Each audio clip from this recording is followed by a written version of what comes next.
Penguins 5, Dallas Stars 1. Ken and Guy here on TribLIVE.com. Crosby a 3-point night.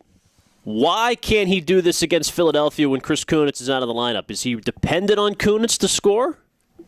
Is this something? Would Lemieux have been in the same funk without his normal wingers? I think if you really, I'd have to add it up, but if you really look at Crosby's had a ton of points against the Flyers over the years. I mean, he usually does pretty well, especially the games in Philly.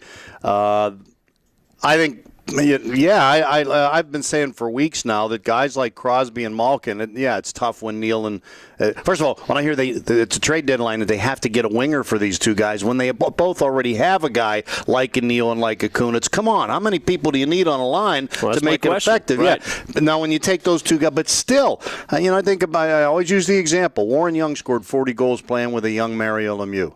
Those guys should be raising the level of the people around them. Are they going to be as effective as they are with players of their capability? No. And I think where they really missed Kunitz was on the power play, the net front presence and the physical nature of the game he brings. But it's a little bit of a mystery, and I think part of it is just matchups with the Flyers, period. And I think they're the one team they do emotionally let get under their skin. So I think there's more to it than just Kunitz being out. I think there's a lot of things there. As good as the win was last night, Boston wins again. That's 10 in a row. Flyers beat Chicago.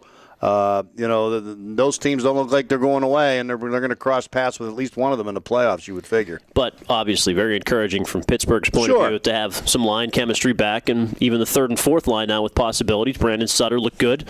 Their line, all four lines had some moments of at least pressure, and some of the guys said after the game, we need that. That's our game to wear teams out. We need puck possession. You play against tired defensemen by the third period. That's the whole Dan Bylsma plan. Right.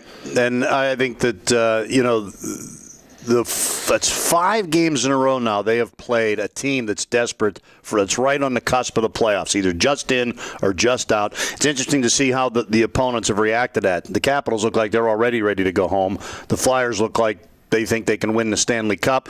And I thought Dallas, even though they worked pretty hard, they just got thumped by Winnipeg, and they're dropping fast. They started the night 2 points out of a playoff spot, but continued to work hard up until they got the power play when it was 4-2 or 4-1. I thought if they scored there, they were still going to work hard and make it interesting.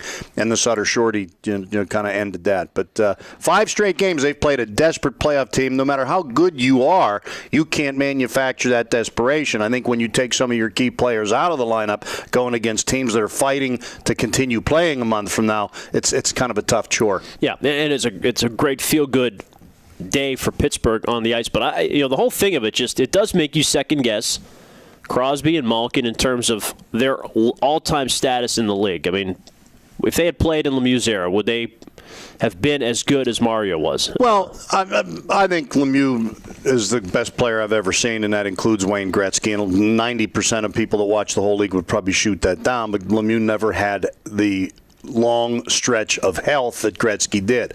And I always use the argument, if I'm a general manager on any team in this league, and I have a choice of a healthy 25-year-old Mario Lemieux or a healthy 25-year-old Wayne Gretzky, I'm taking Lemieux. That said, let's not forget that, for long stretches, when Malkin's been out, Crosby's been great. When Crosby's been out, Malkin's been great. Malkin won I think they have picked it up when guys have been out of the lineup, other guys. But for some, I don't think Malkin in particular, guys have told me he's difficult to play with. Not a difficult person. It's just that the way he plays, he's not an easy guy to get used to. So sometimes it may not just be what they're able to do. The other guys can't adjust to them as much as they're trying to adjust to other guys. Delicate. Got to have all the pieces in the right places. We'll try to do that throughout the week. Keep it here, TribLIVE.com. Ken and Guy.